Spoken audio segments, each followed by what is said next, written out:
এই আমাদের এই কি বলে জানো, এই রুমগুলোতে দুর্ভাগ্য হয়নি না কটা স্পেশাল অফার, এই ফাল্গুনিতে ছিল।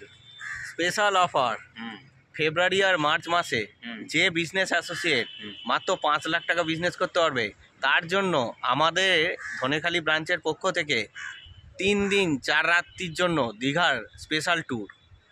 যে 5 লক্ষ টাকা কমপ্লিট করবে ফেব্রুয়ারি এবং মার্চ মাসের মধ্যে। ওকে, সবাই তৈরি থাকো। রেডি।